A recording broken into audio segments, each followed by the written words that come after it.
한국을 건드린 나라는 예외 없이 망했다. 하버드 케네디 스쿨 특별 강연장 CIA에 32년간 복무한 전직 정보 전략가가 단 한 문장을 내뱉자 200석 강의실이 통째로 정지했습니다. 미국 최상위 엘리트 12명이 숨을 죽인 가운데 그는 마이크를 움켜쥔 채 떨리는 목소리로 이렇게 말했습니다. 전 세계 정보기관이 핵무기보다 두려워하는 나라가 딱 하나 있다. 그 순간 미국 3대 군수기업 후계자가 코웃음을 치며 벌떡 일어났습니다. 설마 그 스마트폰 잘 만들고 K-팝이나 부르는 조그만 나라 얘기입니까? 교수는 대답 대신 그를 한참 동안 불쌍하다는 듯 내려다보았습니다. 그리고 손에 들고 있던 세계 지도를 단숨에 찢어버리며 이렇게 쏘아 붙였습니다. 너희들의 그 오만함이 미국을 끝장낸 거다. 강의실이 싸늘하게 얼어붙은 직후 그가 꺼내든 한 장의 기밀 문서, 그것을 본 12명의 하버드 엘리트 전원이 동시에 의자에서 몸을 일으켰습니다. 아무도 비웃지 못했습니다. 그 믿을 수 없는 증거들 지금 바로 공개합니다. 지난 학기 수업 하나가 제 세계관을 통째로 박살냈습니다. 저는 카슨 로스차일드 윈필드, 하버드 케네디 스쿨 국제안보학 석사과정이고 미국 3대 군수기업 창업 가문의 4세대 후계자입니다. 기대 같은 건 전혀 없었어요. 수업 제목이 동아시아 비대칭 전략의 비교 연구였으니까요. 중국 1대1로나 북한 핵 전략이나 주절주절 늘어놓는 지루한 수업이겠거니 했습니다. 하지만 그때는 정말 몰랐습니다.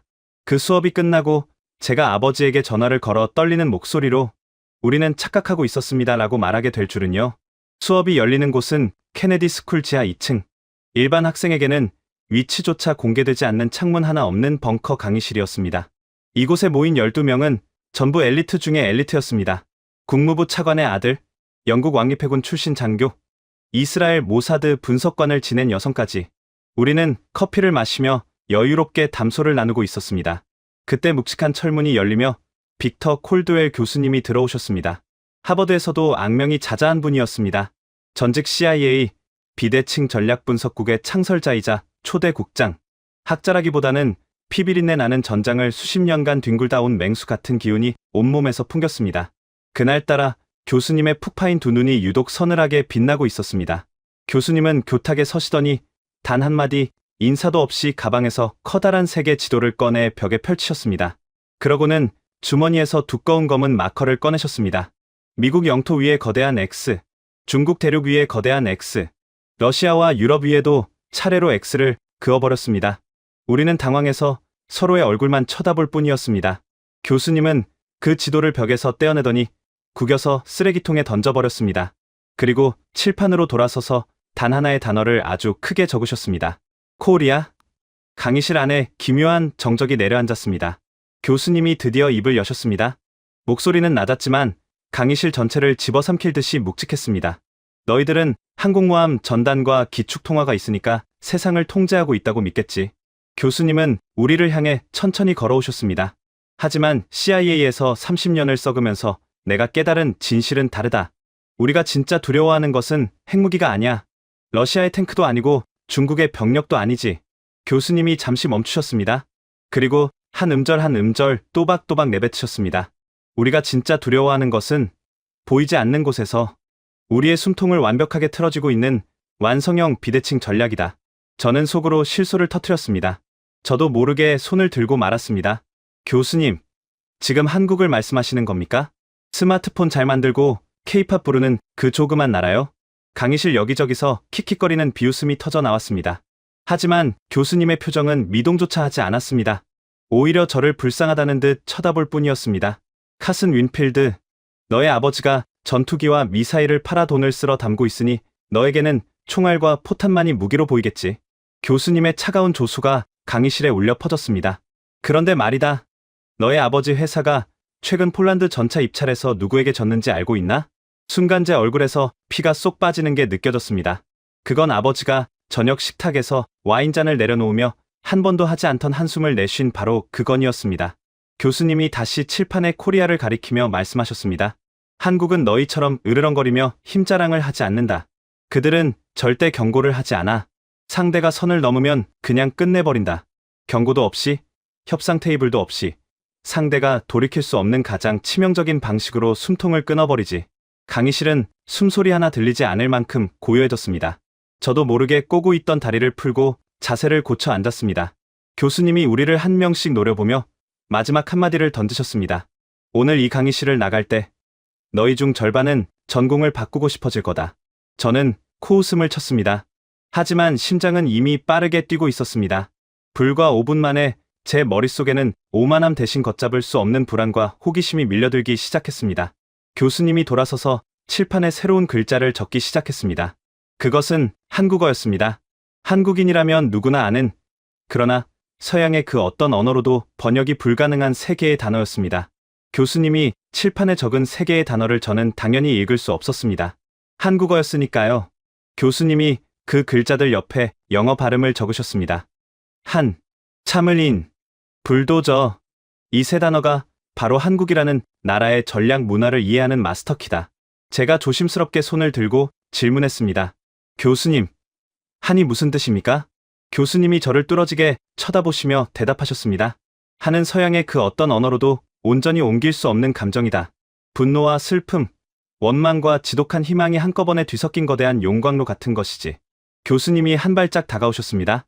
하지만 여기서 가장 무서운 점은 한국인들은 이 엄청난 분노를 밖으로 터뜨리지 않는다는 거다. 그들은 이 살기를 자기 안으로 깊숙이 삼킨다. 그리고 적의 목을 한 번에 칠 수 있는 완벽한 타이밍이 올 때까지 숨 죽여 기다린다. 교수님이 두 번째 단어를 짚으셨습니다. 참을 인. 이건 칼날 위에 심장이 놓인 모양의 글자다. 교수님이 칠판에 그 모양을 대충 그리며 말을 이었습니다. 적의 칼날이 자신의 심장을 파고드는 고통을 묵묵히 견뎌낸다는 뜻이야. 비명을 지르지도 살려달라고 빌지도 않아. 상대가 완전히 방심할 때까지, 단 한 번의 반격으로 끝장낼 수 있을 때까지 참는 거다. 그리고 마지막 단어 불도저를 손가락으로 세게 내리치셨습니다. 하지만 명심해라. 그들이 마침내 인내를 끝내고 움직이기 시작하면 그때는 불도저처럼 밀어붙인다. 자비도 없고 타협도 없다. 상대의 뼈와 살이 완전히 가루가 될 때까지 멈추지 않아. 앞자리에 앉은 영국 해군 출신 학생이 대답했습니다. 교수님, 예측 불가능하다면 그건 북한 아닌가요? 교수님이 차갑게 고개를 저으셨습니다. 북한은 세상에서 가장 예측하기 쉬운 나라다. 도발하고 협박하고 때를 써서 양보를 받아내지. 패턴이 뻔해. 하지만 한국은 다르다. 한국의 반응은 전 세계 어떤 슈퍼컴퓨터로도 예측하지 못한다. 교수님이 잠시 멈추셨습니다. 왜냐하면 한국은 절대 경고를 하지 않기 때문이다. 저는 그 순간 등골을 타고 차가운 땀이 흘러내리는 것을 느꼈습니다. 경고를 하지 않는다. 그게 도대체 무슨 뜻이지? 교수님이 칠판을 강하게 두드리며 설명을 이어가셨습니다. 미국이나 중국 같은 보통의 강대국들은 분쟁이 생기면 단계적으로 대응한다. 먼저 외교적으로 항의하고, 그 다음 경제적 압박을 걸고, 최종적으로 군사적 행동을 암시하지. 교수님이 손가락을 세워 하나씩 꺾으며 말씀하셨습니다. 이런 순서를 밟기 때문에 상대도 어느 정도 예측하고 방어할 시간을 벌 수 있다. 하지만 한국은 이 모든 과정을 생략한다. 교수님이 우리를 쥐어듯 압도적인 목소리로 말씀하셨습니다. 한국은 상대가 선을 넘으면 그냥 끝내버린다. 경고도 없이, 협상도 없이, 상대가 돌이킬 수 없는 가장 완벽하고 치명적인 방식으로 숨통을 끊어버리지.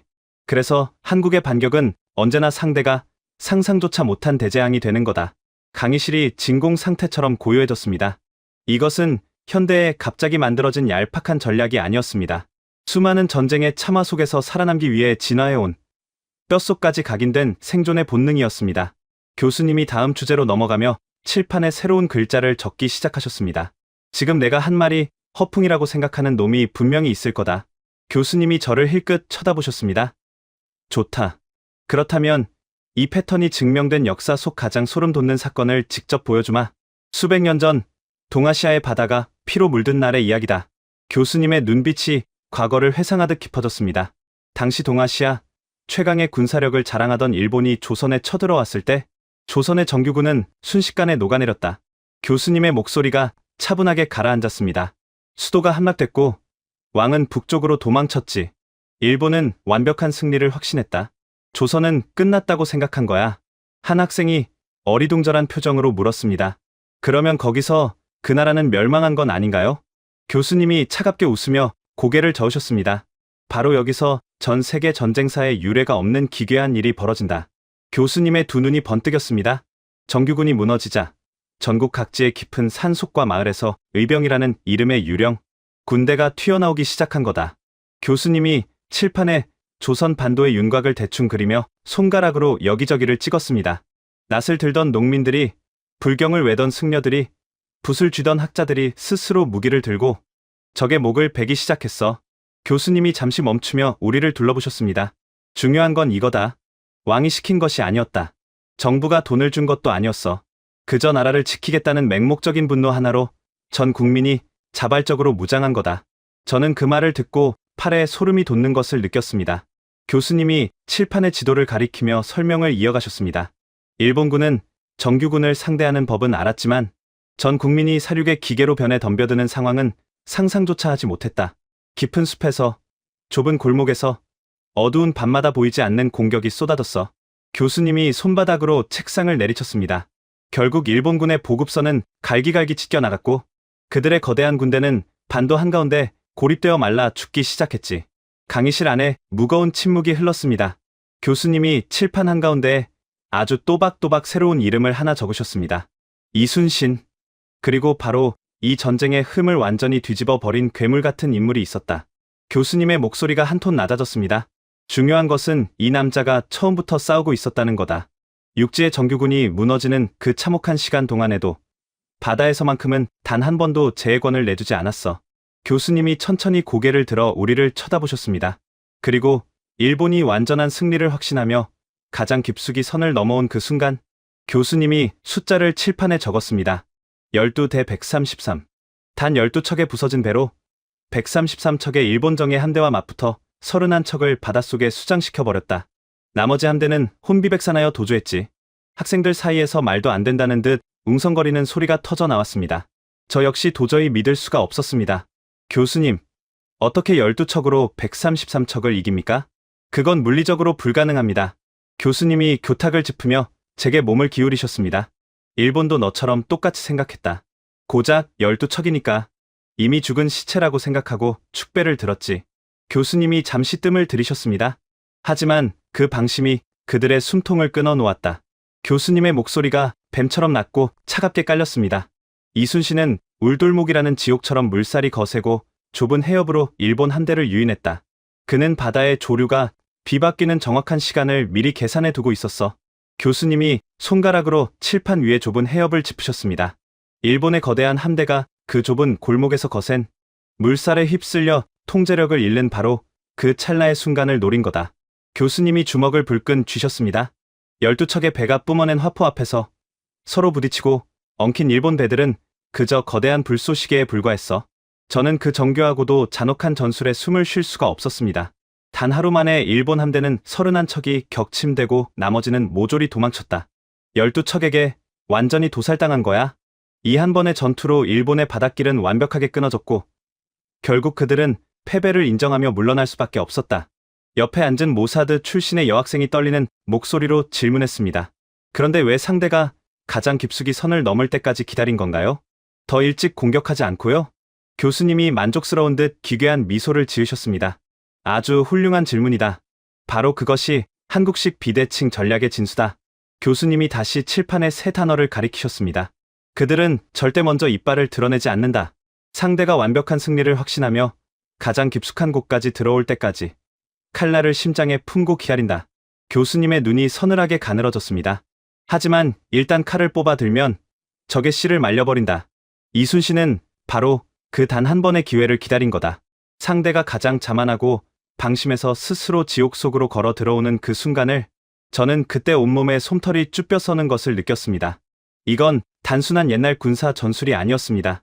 적의 방심을 먹이 삼아 자라는 뼛속 깊이 새겨진 사냥꾼의 본능이었습니다. 교수님이 책상에 서류를 정리하며 나지막이 말씀하셨습니다. 이 과거의 사냥이 칼과 활의 시대에만 통했을 것 같나? 교수님이 서류를 툭 내려놓으며 입꼬리를 올리셨습니다. 천만에 지금 가장 피 튀기는 현대의 경제 전쟁터에서 이 조용한 사냥꾼들은 훨씬 더 거대하고 소름 돋는 방식으로 전 세계를 사냥하기 시작했다. 이순신이라는 낯선 이름이 남긴 핏빛 잔상 때문에 12명의 엘리트들은 누구도 쉽게 입을 열지 못했습니다. 저 역시 마찬가지였습니다. 수백 년 전의 역사라고 치부하기에는 교수님의 눈빛이 너무나도 확신에 차 있었기 때문입니다. 하지만 제 마음 깊은 곳에서는 여전히 오만한 반발심이 꿈틀거리고 있었습니다. 현대는 자본이 지배하는 세상입니다. 거대한 금융 네트워크와 복잡한 무역 사슬 속에서 감정적인 인내와 기습 따위가 통할 리 없다고 저는 아직 굳게 믿고 있었습니다. 그런데 교수님은 그 충격파가 채 가시기도 전에 칠판의 역사 지도를 몽땅 지워버리셨습니다. 아직도 실감을 못하는 표정들이군. 교수님은 분필을 책상에 툭 던지며 우리를 향해 몸을 기울이셨습니다. 낡은 범선들이 부딪히는 과거의 낭만적인 전쟁 이야기라고 생각하나 보지? 저는 속으로 바로 그 생각을 하고 있었습니다. 교수님이 저를 꿰뚫어 보듯 쳐다보셨습니다. 그렇다면 무대를 가장 피 튀기는 현대의 자본주의 전쟁터로 옮겨보자.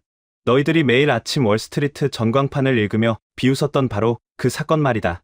교수님이 칠판에 아주 익숙한 단어를 적으셨습니다. 반도체. 이것은 현대 산업의 쌀이자.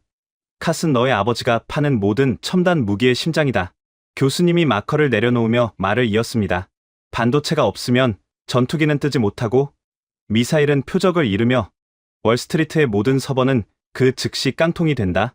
그리고 이 반도체 시장을 장악한 것은 알다시피 한국이다. 저도 그 정도는 알고 있었습니다. 교수님이 칠판에 화살표를 그리며 설명을 이어가셨습니다. 그런데 얼마 전 일본이 아주 치명적인 도발을 감행했다.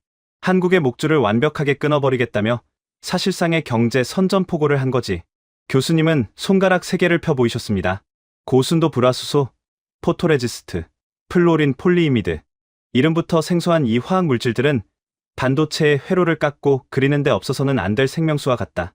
교수님이 세 손가락을 접으며 핵심을 짚으셨습니다. 문제는 이 소재들을 일본 기업들이 전 세계 시장의 90% 이상을 독점하고 있었다는 거다. 일본은 이 3가지 소재의 한국 수출을 기습적으로 틀어막아 버렸어. 한 학생이 흥미롭다는 듯 끼어들었습니다. 독점 공급처가 물건을 끊었으니 공장이 멈추는 건 시간 문제였겠네요. 교수님이 차갑게 웃으며 고개를 끄덕이셨습니다. 정확하다. 일본 정치인들의 계산은 완벽해 보였지. 한국에는 대체할 곳이 없다. 짧게는 몇 주, 길어야 몇 달 안에 한국의 거대한 반도체 공장들은 멈춰설 것이고 천문학적인 적자를 견디다 못한 한국은 결국 무릎을 꿇고 살려달라며 애원할 것이다. 교수님이 우리를 둘러보셨습니다. 그것이 일본의 확신이었다. 저도 그 당시 뉴스 헤드라인들이 기억났습니다. 서구의 경제 매체들은 일제히 한국 경제의 몰락을 점쳤습니다. 아시아의 거인, 소재 의존도에 덫에 걸리다. 한국 반도체 신화의 종말. 우리 모두는 한국이 발등에 불이 떨어져 전 세계를 돌아다니며 구걸하거나 일본의 엄청난 외교적 양보를 할 것이라 예상했습니다. 교수님이 칠판에 적힌 3단어. 한, 참을인, 불도저를 다시 가리키셨습니다. 자, 여기서 내가 아까 말했던 한국의 그 소름 돋는 본능을 떠올려봐라. 교수님의 목소리가 뱀처럼 낮게 깔렸습니다. 보통의 나라라면 어떻게 했을까? 당장 일본 대사를 불러들여 책상을 내리치고 대규모 무역 보복을 선언하며 국제사회의 억울함을 호소했겠지. 교수님이 한 발짝 앞으로 나오셨습니다. 하지만 한국은 어떻게 반응했을 것 같나? 강의실은 쥐 죽은 듯 고요했습니다. 누구도 선뜻 대답하지 못하자 교수님이 스스로 답을 내놓으셨습니다. 침묵했다. 제가 의아해서 되물었습니다. 침묵이라고요? 국가 경제의 심장이 멈추게 생겼는데 그냥 가만히 있었다는 겁니까? 물론 표면적인 외교 항의는 있었지. 하지만 일본이 기대했던, 그리고 전 세계가 예상했던 굴욕적인 항복이나 폭력적인 보복 조치는 없었다. 교수님이 잠시 멈추셨습니다. 한국은 일본을 향해 곧장 주먹을 뻗지 않았어. 대신 그들은 고개를 숙이고 아주 기괴할 정도로 조용히 자신들의 실험실로 들어갔다. 교수님이 칠판을 강하게 두드렸습니다. 이게 바로 아까 말한 참을인이다. 적의 칼날이 심장을 찌르고 들어오는데 그들은 비명을 지르는 대신 그 칼날을 묵묵히 몸으로 받아냈다. 교수님의 두 눈이 번뜩였습니다. 일본은 자신들이 이겼다고 축배를 들었지. 서구의 애널리스트들은 한국이 현실을 부정하고 있다고 비웃었다. 교수님이 우리를 향해 한 걸음 더 다가오셨습니다. 하지만 그들은 한국의 그 지독한 한이 어떻게 폭발하는지 전혀 몰랐던 거다. 한국은 분노를 화염병이나 외교 성명서로 낭비하지 않는다. 교수님이 나지막하게 말을 이었습니다. 그들은 그 끓어오르는 살기를 오직 자신들의 역량을 키우는데 모조리 쏟아부었다. 교수님이 손가락을 꺾으며 하나씩 짚어 나가셨습니다. 정부는 막대한 예산을 며칠 만에 쏟아부었고 기업들은 서로의 기밀을 공유하며 벽을 허물었다. 그리고 연구원들은 집에 가는 것을 포기한 채 하얀 방호복을 입고 실험실에서 밤을 새우며 목숨을 걸고 실패를 반복했다. 교수님이 우리를 한 명씩 노려보며 물으셨습니다. 왜 그랬는지 아나? 강의실이 다시 침묵에 잠겼습니다. 단순히 회사를 살리기 위해서가 아니다. 이 굴욕을 2번 다시 겪지 않기 위해서 자신들의 목을 쥔 적의 손목을 아예 통째로 잘라 내버리기 위해서였다. 교수님이 칠판에 큼지막하게 글자를 적으셨습니다.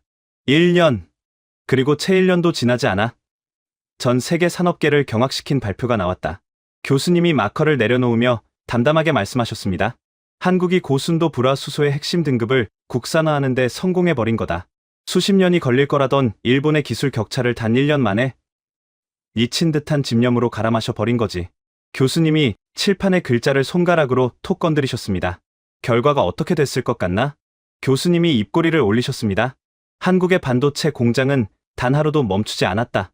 오히려 핵심 소재를 직접 통제하게 되면서 그들의 생산성은 더욱 폭발적으로 증가했지. 교수님이 목소리를 한 톤 낮추셨습니다. 진짜 지옥은 일본에서 열렸다.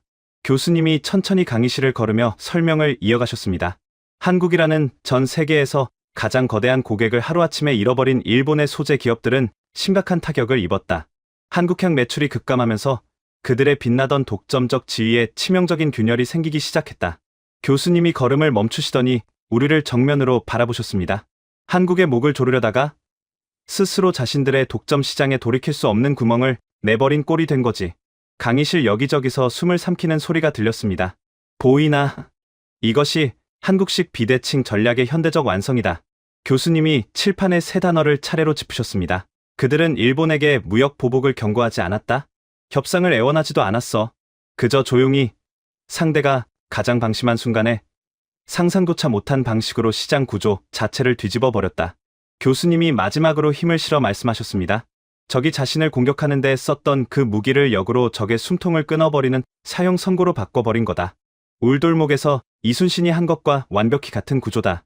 저는 소름이 쭉 끼쳤습니다. 수백 년의 시간을 뛰어넘어 같은 사냥법이 그대로 작동하고 있었습니다. 이건 단순한 무역 분쟁의 승리가 아니었습니다. 자신을 건드린 상대는 반드시 뼈도 못 추리게 박살내고야마는 무언의 경고장이었습니다. 일본은 한국을 압박하려다가 도리어 자신들의 가장 강력한 산업 독점 구조에 스스로 균열을 냈습니다. 돌이킬 수 없는 피해를 입은 건 한국이 아니라 일본이었습니다. 경고도 예고도 없이 판 전체가 뒤집어진 겁니다. 하지만 저는 아직 완전히 항복하지 않았습니다. 일본은 그래도 지역 강국입니다.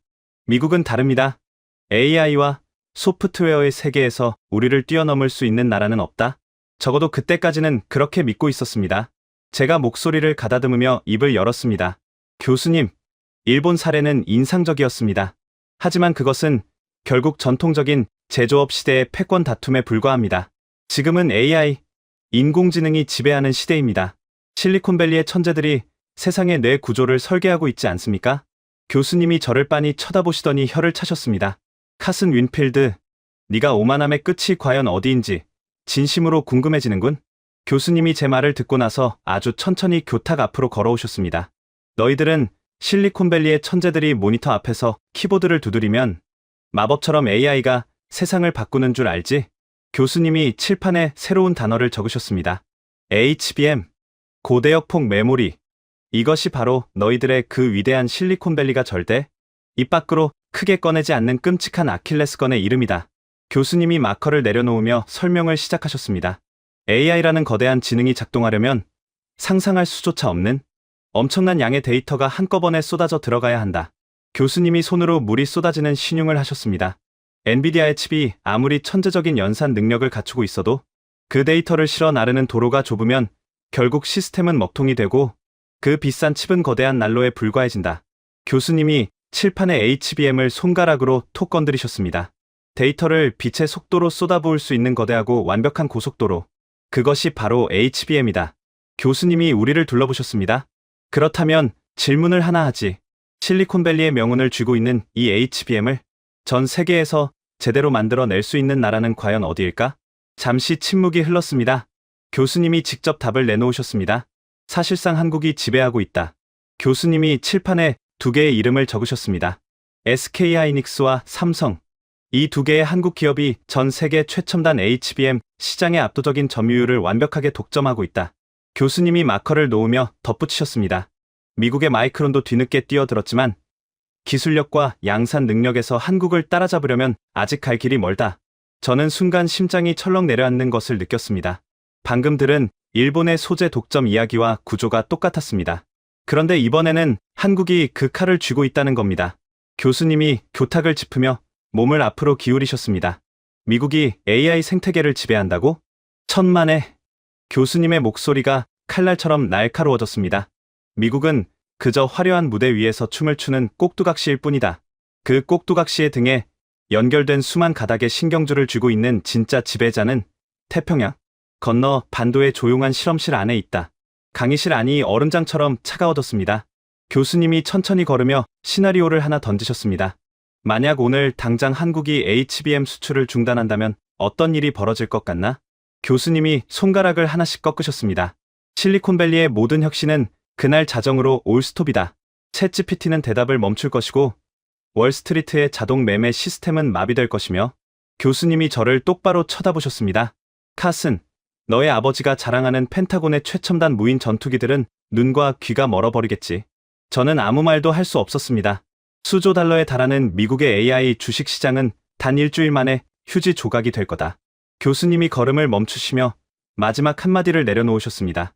한국은 미사일 버튼을 누를 필요가 없어. 그저 공장 문을 걸어 잠그고 침묵하는 것만으로 초강대국 미국의 심장을 완벽하게 멈추게 할 수 있는 거다.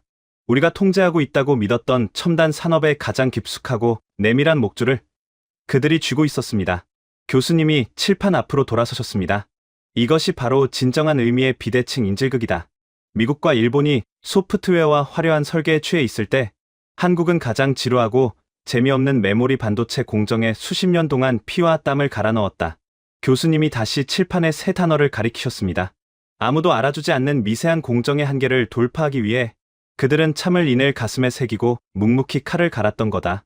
남들이 버린 시장, 남들이 귀찮아한 그 바닥부터 기어 올라와 결국 모든 구조의 뿌리를 장악해버렸지.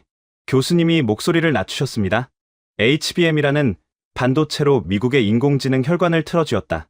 경제의 숨통은 이미 그들의 손에 넘어갔다. 교수님이 잠시 멈추셨습니다. 그리고 무게감 있는 목소리로 다음 문장을 꺼내셨습니다. 하지만 이건 눈에 보이는 경제의 세계일 뿐이다. AI가 뇌라면 그 뇌가 내리는 명령을 수행할 진짜 피와 살이 튀는 전장에서는 무엇이 필요할까? 교수님의 시선이 저에게 멈추었습니다. 미국과 유럽이 평화에 취해 군대를 줄이고 무기고를 텅 비워가고 있던 수십 년의 세월 동안 그 반도의 사람들은 단 한순간도 무기 깎는 것을 멈추지 않았다. 저는 이제 반박의 여지가 점점 줄어들고 있음을 느끼면서도 마지막 자존심을 붙들고 입을 열었습니다. 교수님, 반도체는 인정합니다. 하지만 총과 대포가 빗발치는 하드파워의 세계에서 한국이 미국을 넘는다는 건 도저히 납득할 수 없습니다. 제 목소리는 스스로도 놀랄 만큼 떨리고 있었습니다. 한국의 군사력은 오직 북한이라는 미치광이를 막기 위한 지역적 방어력에 불과합니다. 유럽과 나토의 방어선은 여전히 미국의 로키드 마틴과 보잉이 책임지고 있지 않습니까? 교수님이 고개를 끄덕이셨습니다.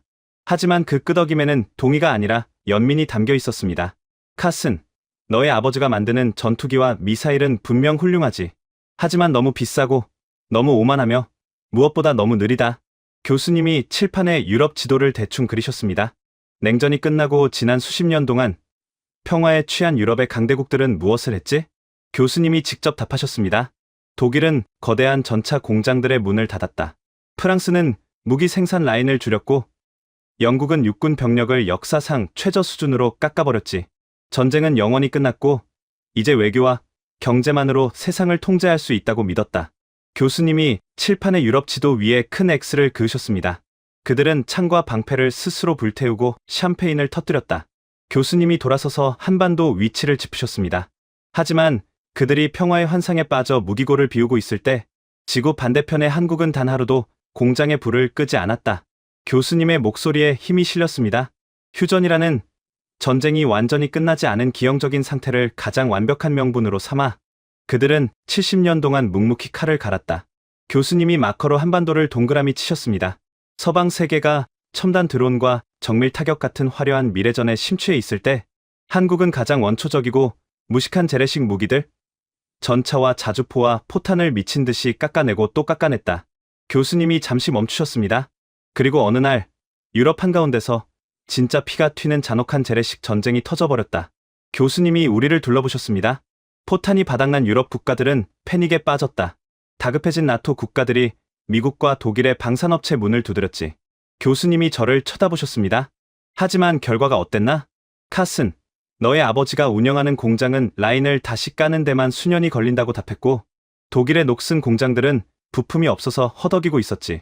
교수님의 입꼬리가 씁쓸하게 올라갔습니다. 무기를 당장 달라고 아우성치는데 잘난 서구의 방위산업체들은 납기를 맞출 능력 자체가 증발해버린 거야? 교수님이 칠판의 유럽 지도를 다시 가리키셨습니다. 바로 그 절망적인 순간 유럽의 앞마당에 유령처럼 거대한 그림자가 드리워졌다. 교수님이 동유럽 지역을 짚으셨습니다. 폴란드와 루마니아가 누구의 손을 잡았는지 아나? 미국도 독일도 아니었다. 바로 한국이었다. 교수님의 목소리가 높아졌습니다. 한국은 경고 없이 침투했다. 그들은 단 몇 달 만에 최첨단 K2 전차, 수백 대와 K9 자주포를 거대한 수송선에 꽉꽉 채워 유럽의 항구에 토해냈다. 교수님이 손바닥을 탁 쳤습니다. 서방의 어떤 나라도 불가능하다고 했던 그 압도적인 생산량과 납기를 컨베이어 벨트에서 각 구운 빵을 찍어내듯 미친 속도로 증명해버린 거다. 성능은 독일제와 맞먹고 가격은 절반이며 속도는 비교조차 할 수 없었어. 제가 마지막 반박을 시도했습니다. 단지 무기를 빨리 팔았다고 해서 유럽을 장악한 건 아니지 않습니까? 교수님이 고개를 저으셨습니다. 네가 군사 전략의 가장 무서운 기본기를 놓치고 있군.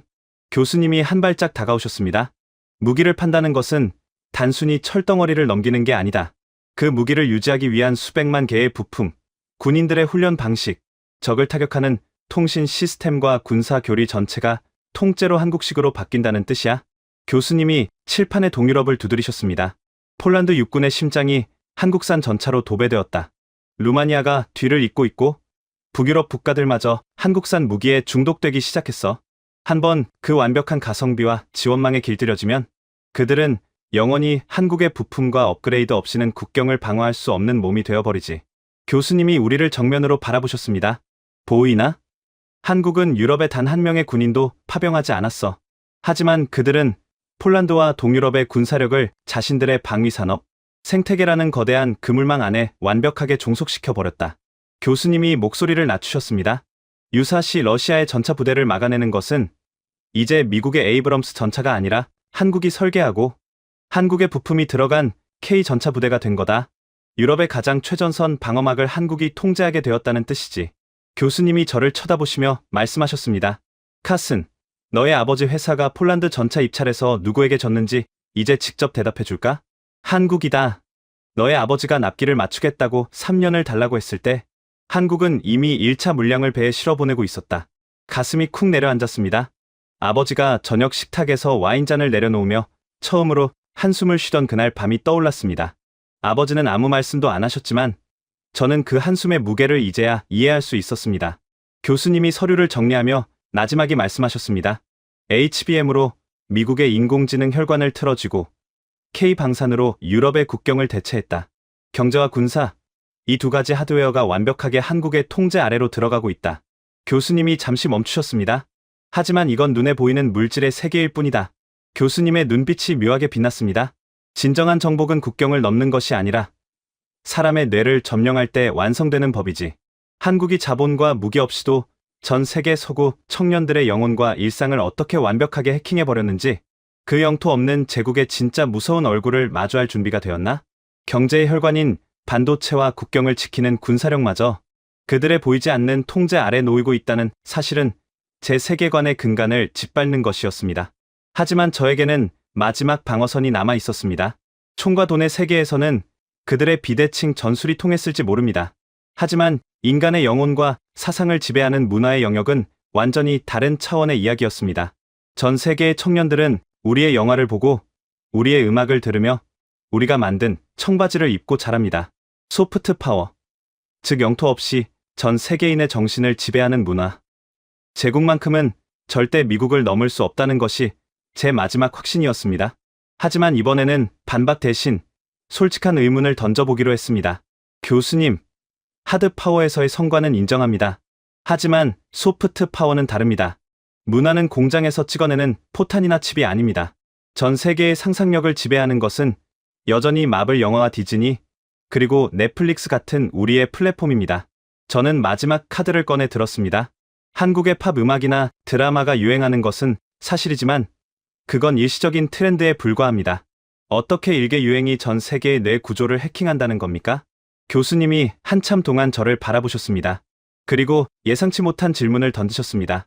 너희들 어젯밤 침대에 누워서 잠들기 직전까지 손에 쥐고 있던 게 뭐지? 아무도 대답하지 못했습니다. 교수님이 직접 답하셨습니다. 스마트폰이다. 교수님이 천천히 걸으며 말을 이어가셨습니다. 너희들은 눈을 뜨자마자 작은 직사각형 액정을 들여다보고 밥을 먹을 때도, 화장실에 갈 때도, 심지어 길을 걸을 때도 그 작은 유리판에 시선을 고정하고 있지. 현대인의 뇌는 사실상 그 작은 기계에 완벽하게 종속되어 버렸다. 교수님이 걸음을 멈추셨습니다. 과거에 미국은 훌륭했다.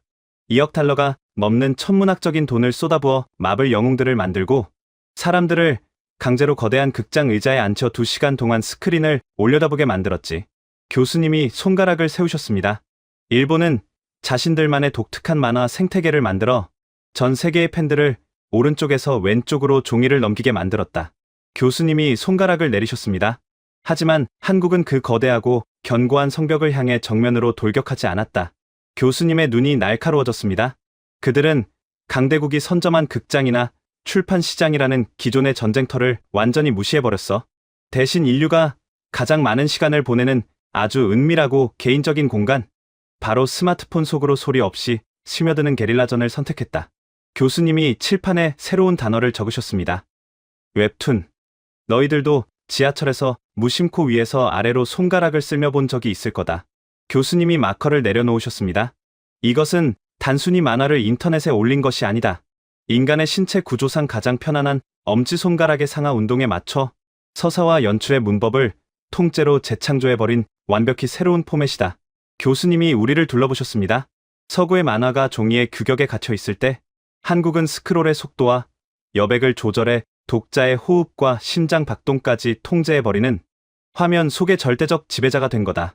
교수님이 한 발짝 앞으로 나오셨습니다. 하지만 형식만 해킹한 것이 아니다. 그들은 서구 청년들의 감정의 밑바닥, 그 서늘한 결핍마저 정확하게 파고들었다. 교수님의 목소리가 낮아졌습니다. 미국의 영웅들은 어떤가? 철제 슈트를 입은 억만장자이거나 우주에서 온 초인들이다. 화려하지만 지금 당장 대출금에 허덕이고 미래가 보이지 않는 전 세계의 젊은 세대들에게는 그저 다른 세상의 판타지에 불과하다. 교수님이 잠시 멈추셨습니다. 하지만 한국의 콘텐츠가 보여주는 주인공들은 다르다.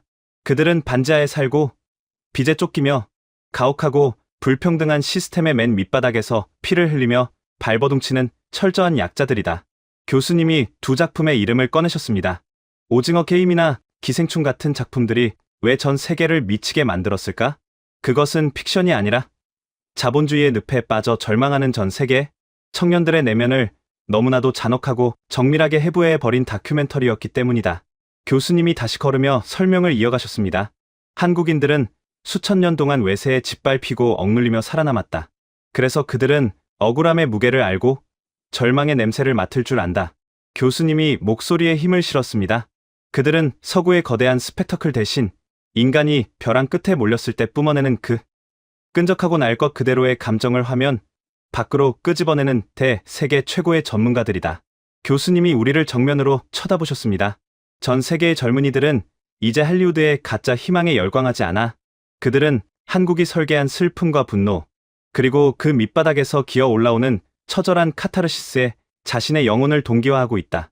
교수님이 강의실을 천천히 가로지르며 마무리하셨습니다. 프랑스의 10대들은 한국의 아이돌처럼 화장을 하고 있다.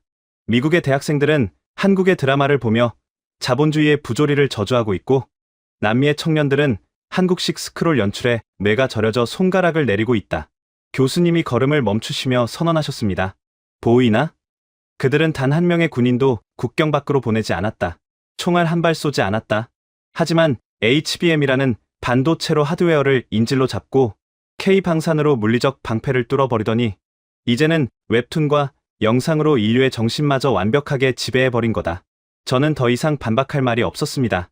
교수님의 논증을 들을수록 이것은 우연이나 행운의 연속이 아니라 하나의 거대한 체계라는 확신이 들기 시작했습니다.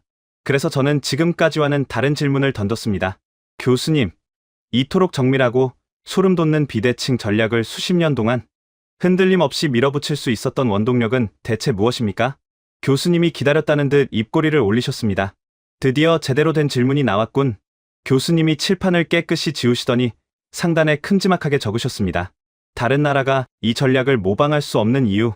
그의 답은 한국인들이 수천 년의 피눈물 속에서 벼려낸 서양의 언어로는 절대 번역조차 불가능한 5가지의 치명적인 DNA에 숨어 있다.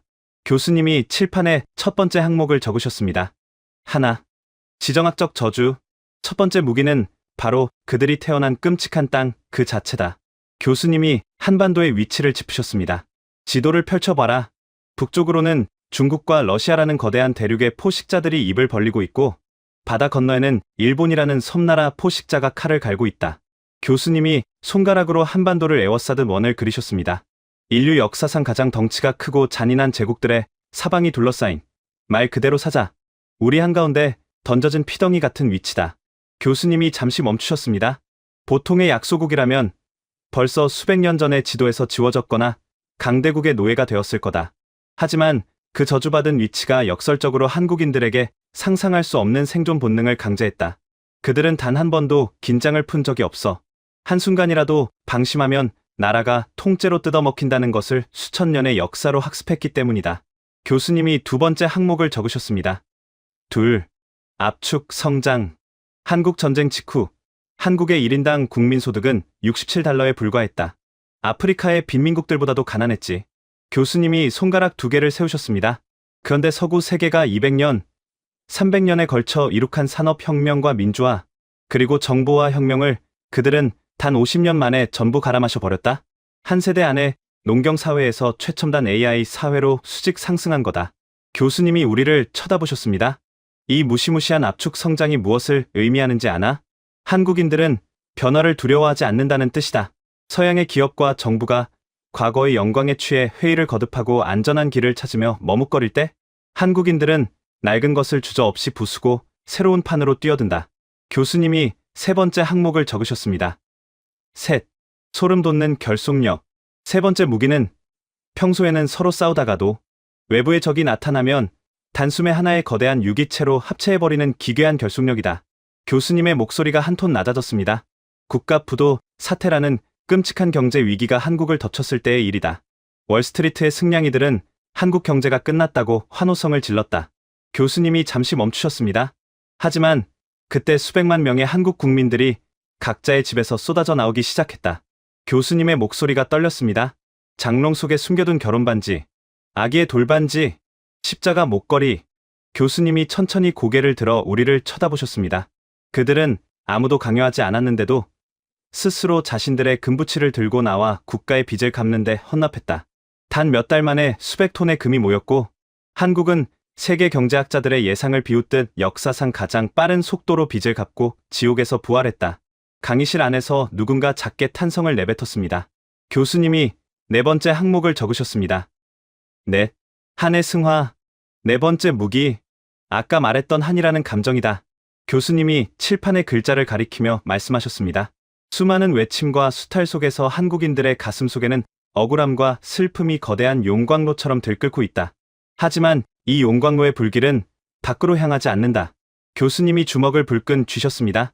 폭동을 일으키거나 남을 탓하며 에너지를 낭비하지 않아. 그들은 이 지독한 한을 차갑게 식혀서 자신들을 짓밟은 자들보다 더 높이 올라가겠다는 얼음 같은 각오로 승화시킨다. 교수님의 눈이 서늘하게 빛났습니다.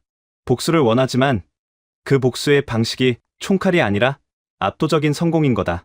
그들은 속으로 피눈물을 삼키며 밤새워 반도체를 깎고 포탄을 만들고 드라마를 찍었다. 성공으로 적의 숨통을 끊어버리는 것. 그것이 한국인이 한을 푸는 방식이다. 교수님이 마지막 5번째 항목을 적으셨습니다. 5. 섬뜩한 완결성.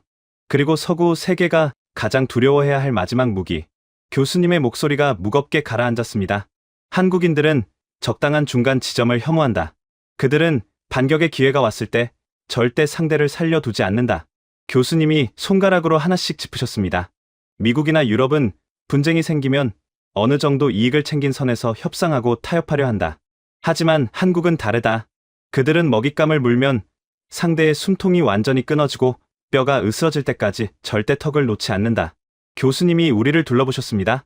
메모리 반도체 시장에서 일본을 어떻게 밀어냈는지, 조선업에서 유럽을 어떻게 밀어냈는지, 스마트폰 시장에서 노키아와 모토로라를 어떻게 무덤으로 보냈는지 떠올려봐라. 그들은 올인한다. 그리고 그 올인의 끝은 항상 적의 완벽한 파멸이다. 교수님이 칠판에 적힌 5가지를 마커로 동그라미 치며 정리하셨습니다. 사방이 적인 저주받은 영토, 미친 듯한 속도의 압축 성장, 위기 앞에 하나로 뭉치는 유기체적 결속, 슬픔을 가장 예리한 칼날로 바꾸는 한의 승화, 그리고 적의 숨통을 완전히 끊어버리는 섬뜩한 완결성. 교수님이 마커를 내려놓으시며 선언하셨습니다. 이 5가지의 DNA가 완벽하게 톱니바퀴처럼 맞물리며 지구상 그 어떤 국가도 모방할 수 없는 절대적인 비대칭 전략의 괴물을 탄생시킨 것이다. 교수님이 마지막으로 우리를 한 명씩 쳐다보셨습니다. 이제 너희들도 알게 되었을 거다. 왜 세계의 최상위 포식자라는 미국과 중국의 정보기관들이 핵무기보다 저 반도의 조용한 나라를 더 두려워하는지 말이다. 교수님이 서류를 정리하시며 최후의 경고를 내리셨습니다. 수업을 마치기 전에 너희들에게 가장 실용적인 경고를 하나 남기지. 만약 너희들이 언젠가 미국의 권력을 쥐고 세계를 움직이게 된다면 이것 하나만은 뼈에 새겨두어라. 교수님이 저를 똑바로 쳐다보셨습니다. 그들이 조용하다고 해서 절대 방심하지 마라. 그 고요함은 굴복이 아니라 너희의 목을 칠 가장 완벽한 타이밍을 재고 있는 사냥꾼의 침묵이니까. 저를 포함한 12명의 엘리트들은 마치 사형 선고를 기다리는 죄수들처럼 굳어 있었습니다. 제가 평생 믿어왔던 세상의 법칙은 오늘 이 지하 강의실에서 완전히 죽어버렸습니다. 그리고 그 시체 위로 소리 없이 세상을 집어삼킨 거대한 제국의 진짜 얼굴이 떠오르고 있었습니다. 저는 평생을 오만함 속에서 살았습니다. 강대국의 자본과 무력만이 세상을 지배하는 유일하고도 영원한 법칙이라고 굳게 믿었습니다. 한국은 그저 우리 미국의 거대한 날개 아래에서 보호를 받으며 우리가 만들어 놓은 국제 질서의 부스러기를 주워 먹고 성장한 운 좋은 나라라고 생각했습니다. 우리가 그들의 운명을 쥐고 있다고 착각했습니다. 하지만 진실은 정반대였습니다. 그들은 보호받은 것이 아니라 호랑이 굴 속에서 웅크린 채 호랑이의 목줄을 엮고 있었던 겁니다. 가장 끔찍한 것은 그들의 방식이었습니다. 그들은 절대로 먼저 소리 내어 짖지 않습니다. 이빨을 드러내며 위협하지도 않고 자신들이 얼마나 강한지 떠벌리지도 않습니다. 강대국들이 힘자랑을 하며 서로의 신경을 긁어댈 때 그들은 아주 조용하고 정중하게 고개를 숙입니다. 그리고 강대국들이 방심하며 가장 깊숙한 안방의 문을 열어줄 때까지 그 굴욕적인 시간을 뼈를 깎는 인내로 버텨냅니다. 마침내 강대국들이 스스로 HBM이라는 칩에 목숨을 걸고 K방산이라는 무기 체계의 국경을 맡기며 한국이 만든 화면 속의 영혼을 빼앗기는 순간 그들은 조용히 미소를 지으며 문을 잠가버립니다. 빠져나갈 구멍은 없습니다. 우리가 스스로 그들이 만든 완벽한 통제실 안으로 걸어 들어간 것이니까요. 콜드웰 교수님의 마지막 경고가 다시 한번 귓가에 차갑게 맴돌았습니다. 조용하다고 약한 것이 아니다. 그들은 절대 먼저 물지 않지만 한 번 선을 넘는 순간 돌아갈 길은 영원히 지워진다. 지하 벙커 강의실을 빠져나와 하버드의 넓은 잔디밭으로 걸어 나왔을 때 평화로워 보이던 세상이 완전히 다르게 보이기 시작했습니다. 거리에서 한국의 자동차가 굴러가고 있었습니다. 사람들의 손에는 한국의 부품이 들어간 스마트폰이 들려 있었습니다. 학생들의 이어폰에서는 한국의 음악이 흘러나오고 있었습니다. 총성 없는 전쟁은 이미 끝나 있었습니다. 그들은 영토 하나 빼앗지 않고 피 한 방울 흘리지 않은 채 전 세계의 일상과 내 구조를 완벽하게 점령해버렸습니다. 옆을 걷던 동기 둘이 동시에 같은 말을 했습니다. 동아시아 전략을 전공해야 하는 거 아닌가. 교수님의 예언이 적중한 겁니다. 저는 그날 밤 아버지에게 전화를 걸었습니다. 아버지, 우리는 착각하고 있었습니다. 긴 침묵이 흘렀습니다. 아버지는 아무 말씀도 하지 않으셨습니다. 하지만 수화기 너머로 들리는 그 무거운 호흡이 아버지도 이미 알고 계셨다는 것을 말해주고 있었습니다. 저는 이제야 깨달았습니다. 세계에서 가장 무서운 포식자는 덩치가 큰 사자가 아니라 자신이 사냥꾼이라는 사실조차 숨긴 채 상대의 심장부에 가장 깊숙이 뿌리를 내리는 조용한 암살자라는 것을, 그리고 그 암살자의 이름은 대한민국입니다. 여러분, 지금까지 하버드 엘리트 카슨 윈필드의 고백을 함께 하셨습니다. 어떠셨습니까? 한국 전쟁 직후 1인당 국민소득 67달러, HBM 세계 시장의 압도적 점유율, 원조를 받던 나라에서 원조를 주는 나라로 역전한 인류 역사상 유일한 국가, 어느 서구 안보 전략가는 이렇게 인정했습니다. 한국을 이겼다고 착각하지 마라. 방심하는 순간 치명적인 반격이 시작된다. 아무도 믿어주지 않을 때 텅 빈 연구실에서 밤을 지새운 사람들이 있었습니다. 모두가 비웃을 때 묵묵히 칼을 갈았고 조용히 실패를 반복했고 그리고 마침내 세계의 숨통을 쥐었습니다. 이 이야기가 더 많은 사람에게 닿아야 한다고 생각하신다면 지금 영상을 공유해 주십시오. 여러분의 공유 하나가 세상에 오만함을 부수는 거대한 무기가 됩니다. 가슴이 뜨거워지셨다면 댓글에 긍지 2 글자만 남겨주십시오. 좋아요와 구독은 진실을 밝히는 등불이 됩니다.